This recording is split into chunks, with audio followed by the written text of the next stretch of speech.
Well, welcome to the Freedom Club podcast. I, of course, am your very grateful, your very thankful host, Curt Mercadante. Thank you for being here today. And we have a treat for you today. We have a very special guest, Anthony Iannarino. And yes, I am apparently biased toward fellow Italians. I think you're the third Italian in a row that I've interviewed on this show. But Anthony is a highly respected international speaker, best-selling author, entrepreneur, and sales leader. Your principal in a family-owned staffing firm. He's got 3 incredible books. I urge you to check them out. They're all available on Amazon or his website. Eat Their Lunch, Winning Customers Away from Your Competitors, The Lost Art of Closing, and The Only Sales Guide You'll Ever Need. All excellent. Anthony, thanks so much for joining us today. You are a discriminating host. Yes. I mean, only lots of vowels in a certain region of the world. That's it for you, huh?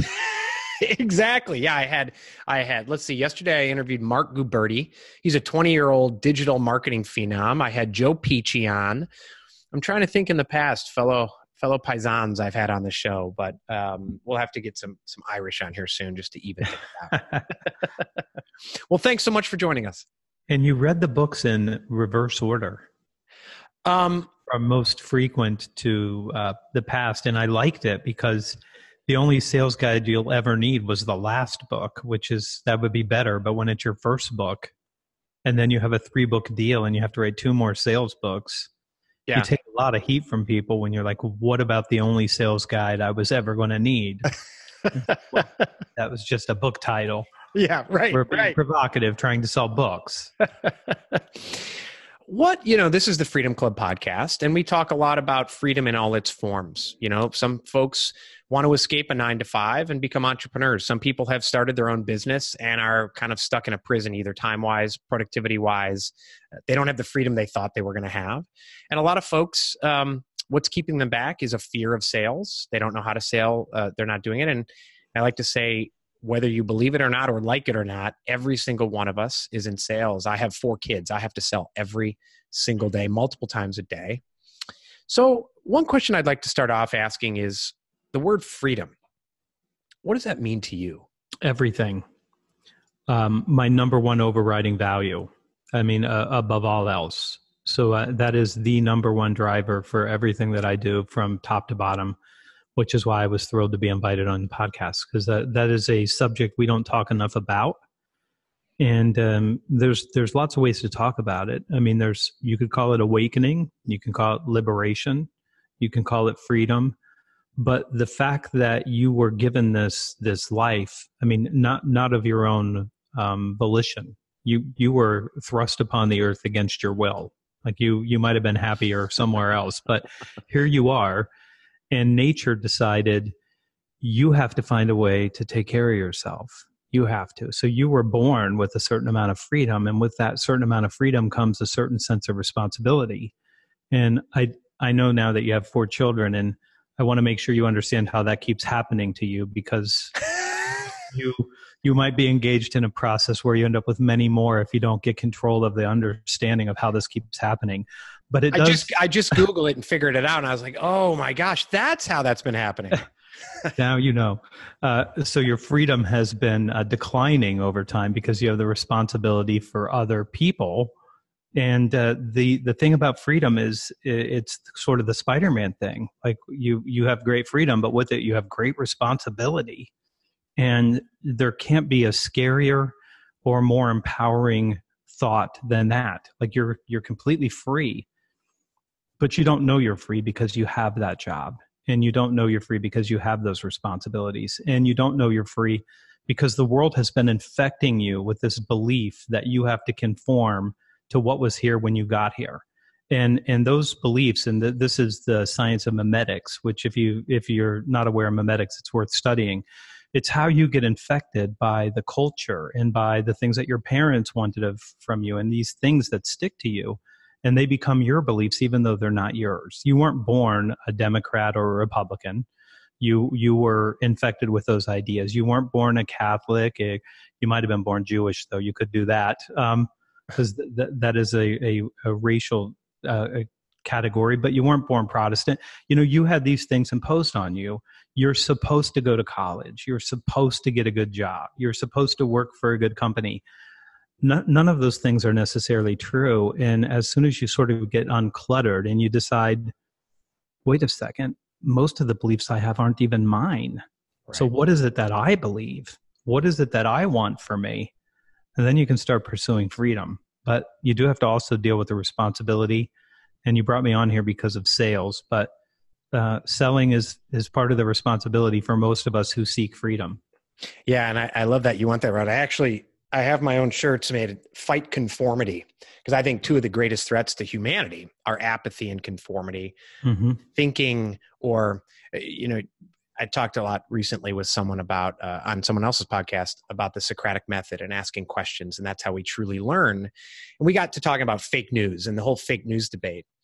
And he said, well, don't you think people are starting to push back? I said that they're not pushing back in the way Socrates would want us to push back, which is actually questioning. What they're doing is they're saying, that's fake, but here's my facts. And so they're fighting fake news with fake news. That's not really questioning it at all, instead of really peeling the onion back.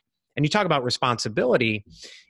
There was a time, and I work with a lot of folks who have kids, and so they think in their minds, responsibility is, I have to eat shit. I have to ignore my kids and ignore my wife because I have to make a paycheck provider, or be a paycheck provider only. And you ask them, who are you? Like you said, many of these things were thrust upon us. We didn't even choose them. Who are you? And I'm a VP of sales. It's like, well, are you a dad? Are you, and rediscovering who we are as people to be able to fight that conformity, that apathy, and build a life where maybe the responsibility that's in your head doesn't just apply to being a paycheck provider, but we have 4 kids, we homeschool. So we've decided to build that freedom into our life, and we travel the world with our kids. But it takes living intentionally, doesn't it? Oh yeah. And that's probably the first thing when you talk about freedom with people. The question that I ask that they have a tough time answering is, what do you want? Yeah. And then they struggle with that. Like, no, you have to know what you want. I know what other people want for you and from you, but what is it that you want? Because I've done the math on this. I've done a lot of research. So far on this planet, the estimate is there have been 108 billion people who have lived. 101.5 billion have died. So if you do the math on that and you divide 7.5 into 101.5, you find out that you have approximately a 94.7% chance of dying. Because that's what the math shows us, that there's still 7.7 billion of us here. So if you have a 95% chance of dying, and I suspect that the number is right in that area, then you have to decide, like, what am I going to do with the time that I have here? And if you're a man and you're in the United States, 4,160 weeks, and not for you, Curt. You're past the halfway mark there. Yes. Right, as am I, which means like 1,600 more or something like that. And you start to realize this is it. This is it. And the sooner you make that realization that this is it, this is my life, I have to decide what I want. And that's not being selfish. It's not being self-oriented. It's just saying, I have to decide what I'm doing with my time here. What's going to be meaningful and purposeful for me? And the meaning and purpose of your life is simply one thing: to figure out what you're willing to give yourself over to as the meaning and the purpose of your life. Nobody's coming to tell you that. There's not going to be some voice that comes out of the sky to tell you anything. You have to figure it out. And you can start by deciding, what do I want my life to look like? What do I want it to be? And then what do I want for these people that I brought in? What do I want for them? How do I help set them up to decide what they want to do with their life? And I can just tell you, I'm a kid I'm a street kid. So I grew up in an apartment complex and started working when I was 13, and had a mom raising 4 kids by herself, no help. And I started working very early, and I decided to play rock and roll. And I fronted a hair metal band until I was 26 years old, give or take. And I had my mom's 100% support. And I decided at 21, I'm moving to LA to front a hair metal band. And she used to cut quotes out of Reader's Digest and send them to me when I was in LA. Like, there was total support. But now many, many years later. My son's going to college as a theater major. And she said, you should make him get a business degree. And I said, you're talking to somebody whose mom sent him motivational quotes when he's running a hair metal band in Los Angeles. Like, how am I going to tell this kid with any credibility at all that he shouldn't chase his dream? Chase it. Chase it. What is it that you want? He wants to take a run at it. Take a run at it. It's not hard to get a business degree. It's not hard to get a job. Those are things that aren't hard to do. And they may be things that you need to do while you set yourself up for freedom. But you shouldn't decide that I like your shirt. I mean, I don't think that you should decide that you have to conform to beliefs that were structured around a world that really doesn't exist anymore and isn't going to in the future. Yeah. And there's a lot of folks who get to 45 and they're like, well, I don't know what my purpose is because I bounced around like a pinball from objective to objective without that purpose, because I'm living the life and have been for 25, 30 years that my parents major in finance. Well, why? Because my dad said so.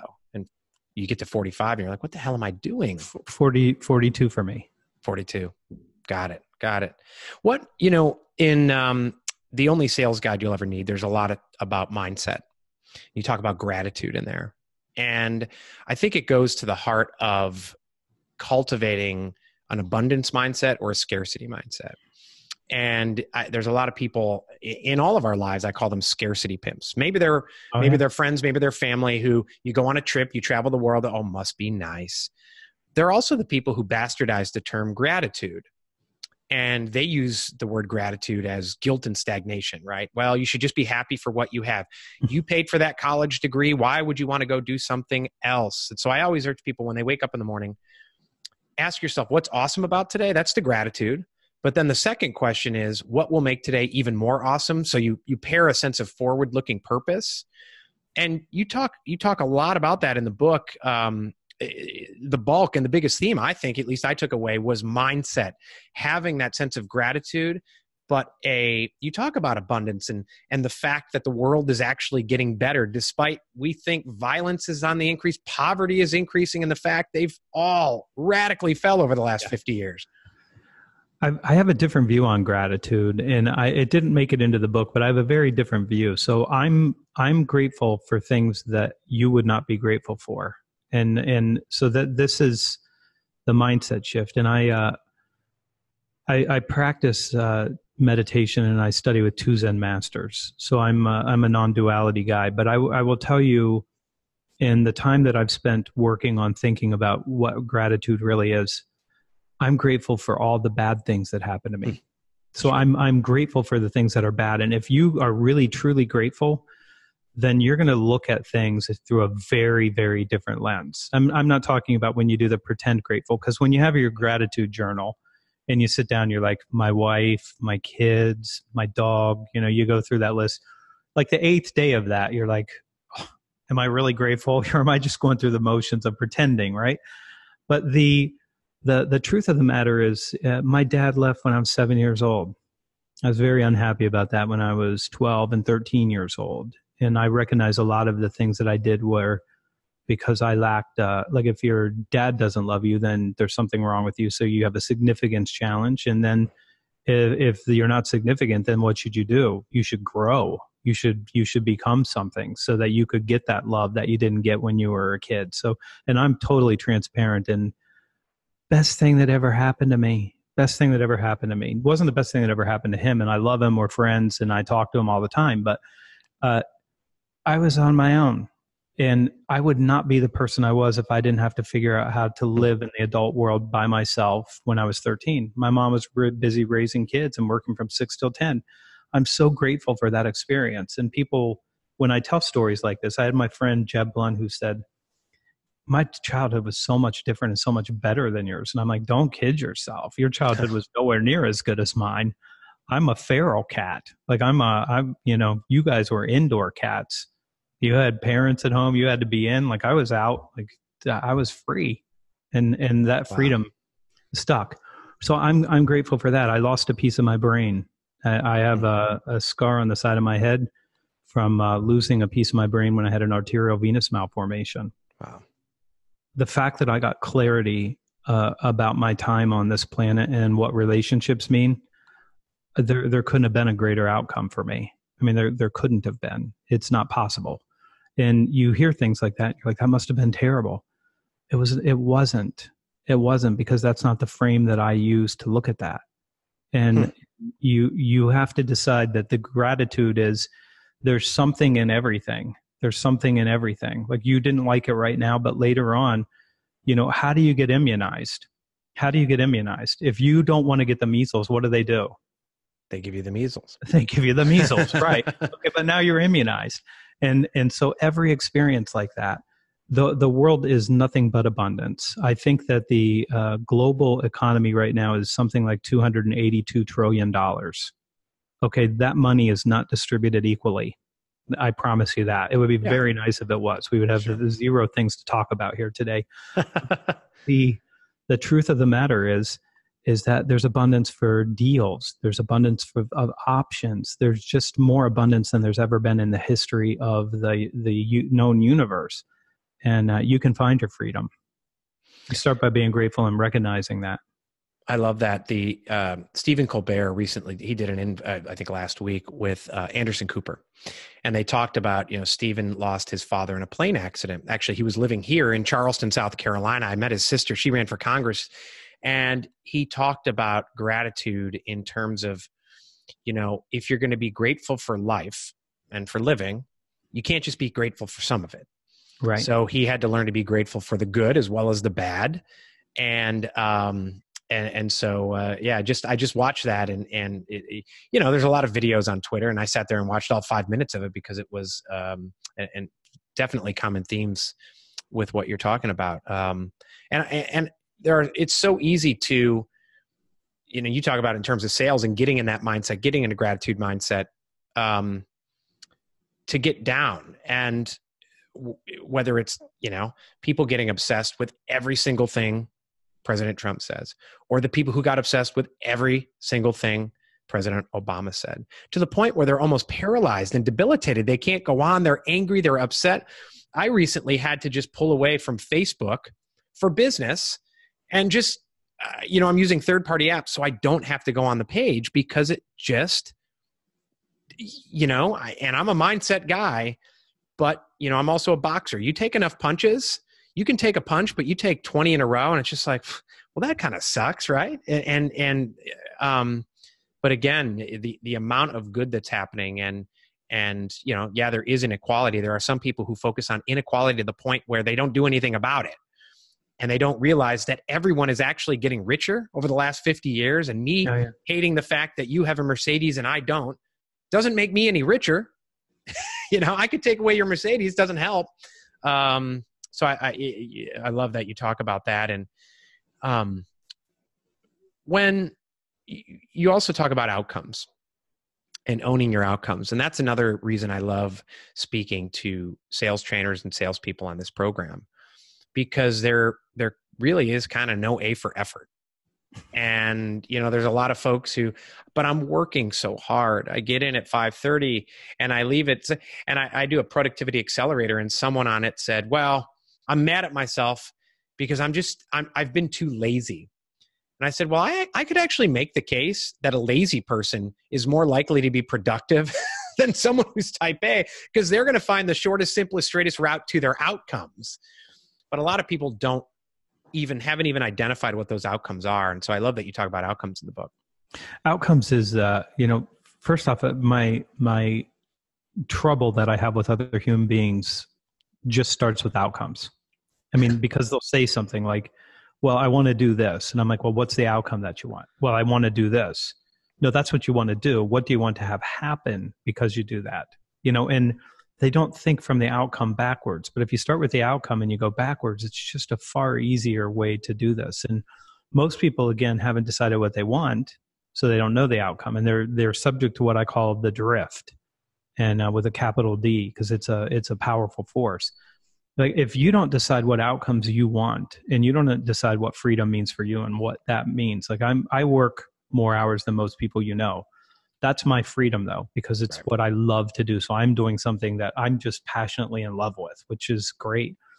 But if you don't, what you can imagine is that you're a piece of driftwood, and you're on a river that's going faster than you can imagine in a direction that you don't want to go because you didn't decide what the outcome was. And when you have that outcome and you have a clarity of what do I want? Why do I want it? What's my strategy to get there? It's like having a giant motorboat on that river instead of being a piece of driftwood, and you can just turn around and go for the outcome that you want because you got clarity. But until then, I think it was Churchill who said, like, you'll never get where you're going if you stop to throw rocks at every dog that barks. Like, you don't need to look at it. I in the first book I write about a negativity fast, which I've done, and I did it. I was a political science major in college, and then I went to law school, which in a very political time, and it was all politics all the time. And I had a professor who said, "You get all upset about this kind of stuff, and you argue, and because I'm so freedom oriented, I'm a bleeding heart libertarian." So my candidate in the last election smoked pot and thought Aleppo was the guy that invented Pinocchio. Right. So yeah, Gary. We were not in a good place. But I don't vote, and I'm not political. And I will leave this here for the people that listen to your podcast because it's worth them thinking about. I decided to do a negativity fast at about 38 years old. And I turned off all radio. I turned off all television. I got rid of every magazine and everything that I was reading. And I decided that I had been infected with beliefs that weren't my own. They weren't mine. They were things that were installed on me. So your brain is like a computer and people are installing programs in it, and also viruses, by the way. Malware, right? Malware, yeah. So you've got malware. You're infected with malware. You're infected with limiting beliefs that just aren't even remotely real, but you accept them as limits that don't exist. And once you sort of break free of the matrix, it gets a lot better. At that time, I decided I'm going to go 30 days without consuming anything negative. And it meant I had to remove people from my life. Like, I can't talk to them because all they're going to do is complain, and they're just going to be negative or cynical or skeptical or something. And I decided instead, I'm only going to take in positivity. So I bought basically everything that Les Brown ever recorded. I'm going to load up on Les Brown and Zig Ziglar and Brian Tracy and Anthony Robbins and Stephen Covey and Earl Nightingale. I just said, I'm only going to take in things that are actually positive. So imagine going from a diet, and I'll describe it this way. We're back to poison again too. Your diet is 100% poison, because that's what it is. If you're on Facebook and if you're paying attention to everything political, if you're paying attention to it, all you're doing is you're drinking a massive amount of poison every single day. And you're going, I wonder why I don't feel well all the time. Wonder why I have a negative. All you're bringing in is negativity.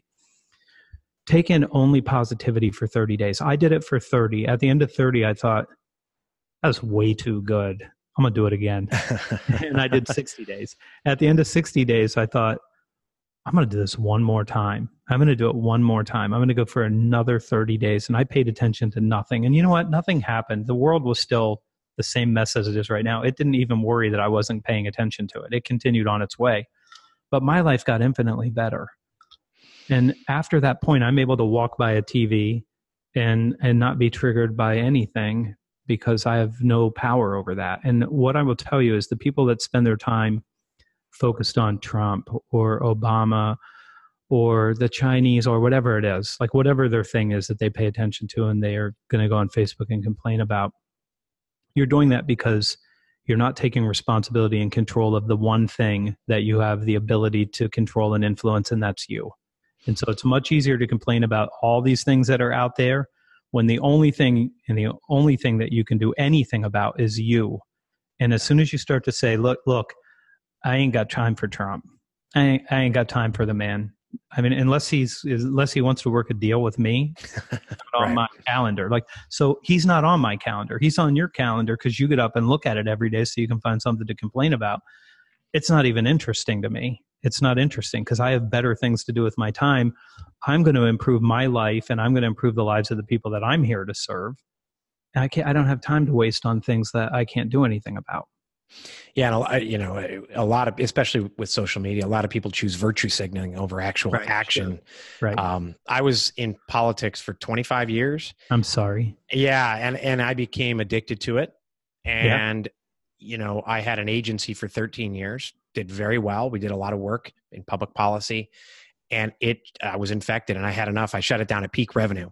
Said, I'm going to go help other people make the change, get out of the drift, swim toward the shore. Yeah. It's interesting. Tim Ferriss writes about the low information diet. Yeah. And we went on that. We don't allow cable news. We don't allow any news. The only thing I pick up is by osmosis is if I'm going on Twitter and I'm trying to weed out the craziness on Twitter. But it's interesting. I too am now I fought it for years because it was part of my job and I had to think a certain way, right? Or at least I thought I did. Bleeding heart libertarian. I interviewed Bob Berg, the Go-Giver. Yeah, another one. He starts talking about libertarianism, Ayn Rand. I interviewed Victor Antonio. Yeah. Starts talking about Ayn Rand. My favorite book I've ever read, and a lot of people are like, what? It's not Atlas Shrugged. It's actually The Fountainhead. It spoke to me a lot more than Atlas Shrugged. Oh, that means you're a creative. Yeah. Yeah. Interesting. Yeah, it speaks to the creatives. There's no doubt about it. Yep. Me too. I've scratched the surface now, of is it a common theme? Is it because, all these folks, you included, are in sales?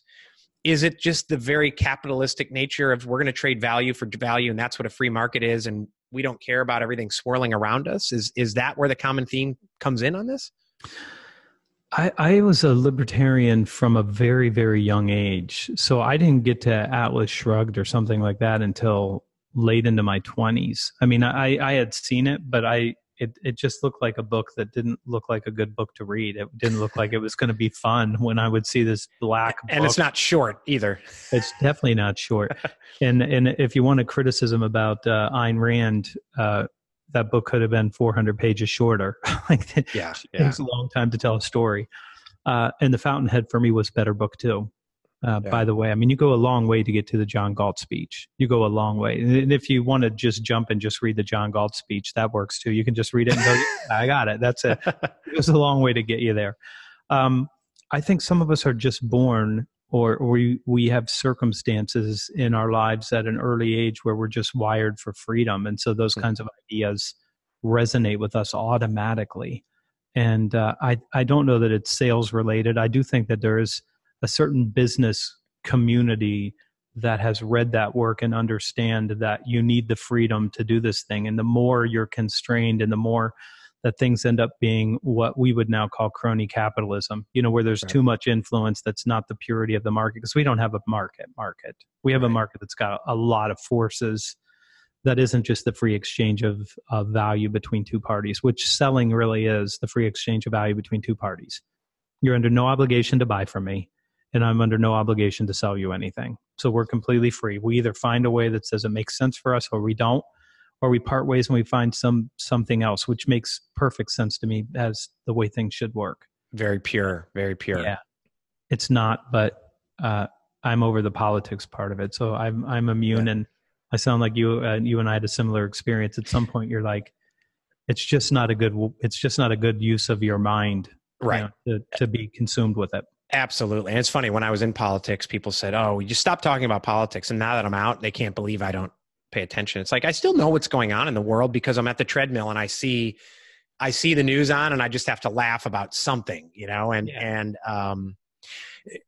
to go back to the drift and people who are on that drift. And, it might be so far as, Henry David Thoreau called it a life of quiet desperation. And some people call it, I call it a comfort zone of misery, which sounds worse than it is, but a comfort zone it could be a quiet comfort zone is actually sometimes worse than a loud comfort zone, because it became loud enough for me that I had to make a change. The pain became so great and pounding that I had to make a change.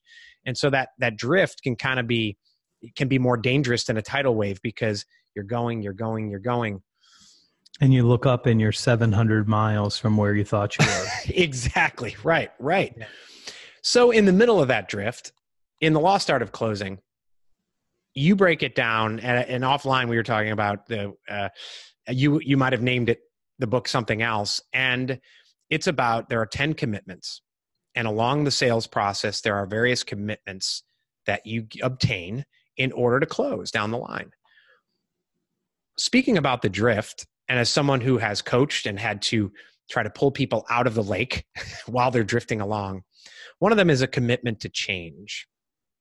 And that to me is always the most, for right or wrong, the most fascinating one, because in their heart of hearts, they can know they have to change, but they're like, it's like if you want to move and you're like, I really don't like my house, but oh my gosh, I really want that house, but I got to move. And then I got to fill out paperwork, and I got to get a realtor, and then we got to pack, and then we got to, all this stuff. That commitment to change. Can you talk to that when it comes to, well, you could be on a drift as a business owner, right? Oh, I have my consultants and it's going fine. Things could be better, right? No matter what you have to sell, in the middle of that, you have to get a commitment to change on something, whether it's their existing consultants, as you talk about, and eat their lunch, or it's a life change. It's a country song, I think, that goes something like, everybody wants to go to heaven, nobody wants to die. And the one precedes the other. And so you have to look at it that way, is that, like, if you want the better result, you have to give up what you're doing now to do something different. That's true for everyone. And I would even say it because of the audience that I'm talking to here. And we're not talking a lot about sales, but all this is about sales. So because it is, then if they don't know that, at some point it will flash on, you'll go, wait a second. Okay. Right. But the truth of the matter is, to become the person that you're supposed to become, you literally have to give up the person that you are right now, which means transformational change. It's not just a little bit around the edges. You have to change. And that's the scariest thing for human beings to do, is to say, I got to give up what I know and what I am right now. And then I got to step into the unknown. And I don't know what's going to happen there. I know the devil's here. I've been working with these devils for a long time. But the new devil might be a nastier, fouler devil than I could ever imagine, and it might be a mistake.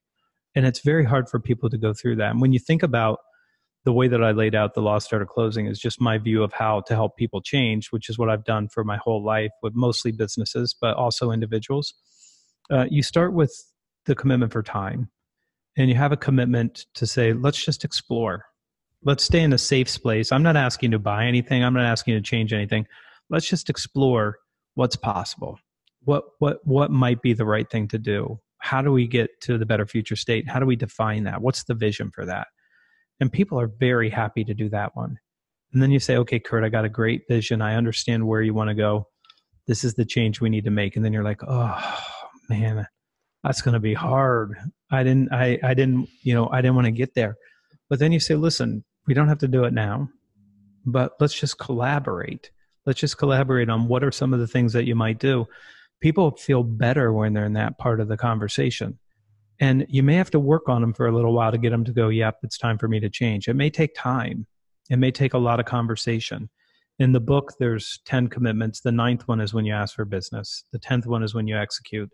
But up until that point, there's things like reviewing. Do we have this right? And then let's make sure we resolve all your concerns so you can step safely into the future, knowing when things go wrong, this is how we're going to handle them together. But when you think about that, that's just the way that human beings want to go through our process. Like, I need some time. I need to do these things. I need to collaborate with you. I need to get consensus. The other people here have to agree. We have to review it and make sure it's right. And all those things, when you get that part done, things go a lot faster. When we talked offline, you said you might have named it something different, and a lot of people, they have closing and closers and coffees for closers and Glengarry Glen Ross and Alec Baldwin and some other celebrities that are out there today, and it's about running through walls, and it's about the experience you read about buying a car and blocking you from leaving. And you start off the book by saying no, and you talk about these 10 commitments along the way. Do you get folks who you talked about folks who didn't want to read the book because they said, oh, it's closing. And then they read it and they're like, oh, that's much different than I thought. Do you get the other side? People who are like, no, it's just brute strength. And you write about some of the old school ways to close that just, And I love it that you're saying, if you feel guilty or you feel worse about yourself using some of these lines, maybe there's something wrong with it. Curt, do you love your wife? Yes. Do you love your children? Yes. If something were to happen to you, and God forbid that ever happens, but if something did, would you want them to be taken care of? Yes. Would you want them to have the life that you dreamed for them, even if you weren't here to provide it? Yes. I'm not going to leave here until you sign this contract, because you and I both know that this is too important, isn't it? Yes. So that you don't feel good about me. And there's a reason that there's laws on the books right now that you have 3 days to rescind a contract because of that kind of a tactic. It actually became codified in law that you have a cooling off period, because as soon as I leave the house with a signed contract, you're like, damn, I'm not doing that. Like he manipulated me into that. Like, and you can't do that to people, and it's not even necessary. And so, no, the people who are looking for that don't find me. They don't find me. I'm not the person they come to for that. There are people who do work in selling that have a very different background than I have. Like car dealers, they have a very different view when they teach people about closing, because their view is, if they walk off the lot, I lose. And I'm so confident in my ability to control the process and teach other people how to have an adult conversation about how we get to change, that you don't need any of those smarmy, tie downs and tactics. The something else you read about it, and I learned this the hard way with my businesses, and I have clients who learn it the hard way as well, and trying to get them to escape it. You talk about making yourself a trusted advisor versus a commodity. And I use the terms like vendor versus partner, strategic partner. I think you use strategic partner as well. Did you learn that the hard way yourself? And have you had some relationships whereby you found yourself being more of a vendor and just hated it? Or no, from the get-go, you were like, I don't want to do this? And I was fortunate. I grew up in my family staffing business. In some of the markets we were in, there are 220 other firms just like ours. So you have to figure out how to differentiate. And I figured out that I was smarter than most salespeople in my industry. So I ended up having a competitive advantage because they just weren't that smart. They didn't do the work. And I'm a worker. So I like working. I read, I think, I write, I do these things. And at one point, I had this wonderful slide deck, and I would show it to people all about the differentiation, and no one ever really asked me for a copy of the deck after I left. It wasn't interesting to them. It was interesting for me to tell them how we get to certain results that we get. And then at some point I started to realize they need my help. They need my help. They're not making good decisions. And it's because they're not making it in the right context. They're not looking at the information and making a decision. They're making a decision because they're trying to get something done. So they have an outcome in mind, but their strategy is wrong. And I started coming in and teaching people, let me explain to you the labor market that you're in. Let me explain to you how many people exactly are available for this. Let me show you exactly what the rates are and how you stack up. Let me show you your exit interview surveys versus exit interviews of surveys of people who have far better turnover rates than you do. And I built this giant deck, and I started coming in and using it as a briefing and quarterly business reviews. So the very first time I used this deck, I don't know how many slides it was. It's a lot of slides because I had like Wall Street Journal articles and New York Times proving things like there's 3 million men in America in prison. I mean, and the number of men in the workforce is declining. And if you look at only a high school education, 95% of them, 96% would have been employed in 1950. And it's now down to 81%. So 14% are gone. You got 3 million in jail. People don't take shop class. They don't work with their hands. It's a different world. And as soon as I was done with the presentation, one of the senior leaders said, "Can I have that deck?" And I said, what do you want to do with the deck? He said, "I have to brief my executive leadership team tomorrow." And I said, "Yeah, I guess that'd be okay." he said, would you mind taking your logo off of it when you send it to me? And I thought, well, that was interesting. He wanted to present it as his own research, and then I started realizing the more I could teach them how to think about making a good decision, the better decisions they were going to be able to make. And once I started showing them objective facts and experiences and other people's opinions, so some subjective versions of how well do people like your shift? How well do people think your pay rate holds up against other options? Then it started to become a really interesting time. And so I figured out that the trusted advisor equation, as you know from reading the books, is two parts. Trust, that part's easy for me. Advice, that part's hard. So you have to figure out how you're going to dispense with the advice and the counsel, which means you have to up your game and go out and do the work so that you actually are somebody who has the right to give that advice because you've done your homework. 3 staffing companies, all did very well. How did you go from building these staffing companies to being a keynote sales expert and author? I was 42 years old, and I for a number of years I had people asking me to do things that knew me. They'd ask me to do things. I would mostly say no, and my number one overriding value again is freedom, and I didn't have it. And I sat down with my wife on December 27th, 2009. And I said, I'm going to make a change in what I do. And it's going to be a big transformation for me. I'm going to get up first thing in the morning at 5 instead of at 6:30. And I'm going to write a blog post every single day. And I'm going to share everything that I know. And within a year, I'm going to be keynoting sales conferences.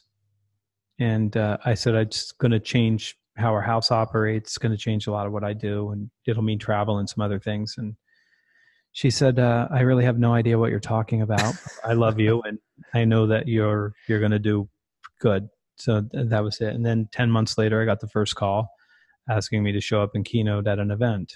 And the event was a year later. So the event actually made it. I said within a year. I missed it by something like 11 days. I mean, it was just about a year. I didn't miss by very much at all. And it was just very, very intentional for me to make the shift to say, what am I here to do? And, part of it is this conversation. So you've seen 3 sales books. I've got 3 more coming. And 2 of them are very broad books, like the conversation that we've been having. They're not sales books because I do have some other gears that I can shift into that I think are equally important, especially right now where we are in the world and in this time that we're in, what's being called the post-truth world, right? So we're at a different time, and I think people need greater clarity on the conversation that we've just been having about intentions and massive action and deciding for yourself what the outcomes that you want are going to be, and then deciding to take 100% responsibility for your own life. And what's interesting is 99% won't do it. Right. It's 100%. You have to own every single part of it with no excuses and decide, I've got to be what I want to be and what I'm going to be and why I'm here. And that's yours as soon as you decide for yourself that this is what it is. And you did it. So you set yourself free, but it wasn't easy. Right. Right. Yeah. No, you had to walk away from something. Yeah. So the person that you were has to die for you to become the person that you are. That's the truth for all of us.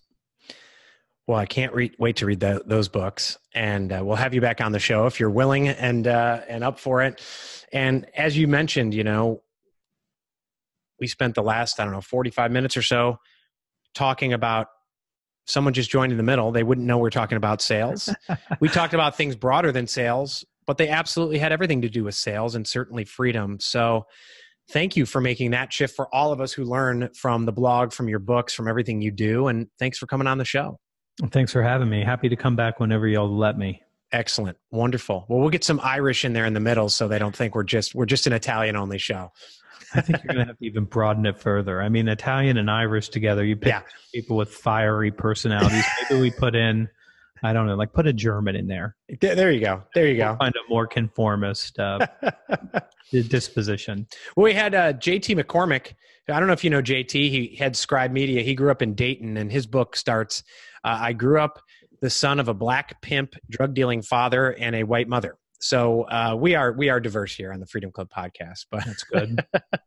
Well, thanks so much for coming on. We'll hope to have you on again. Can't wait to read your next 3 books. Thank you. Can't wait to come back.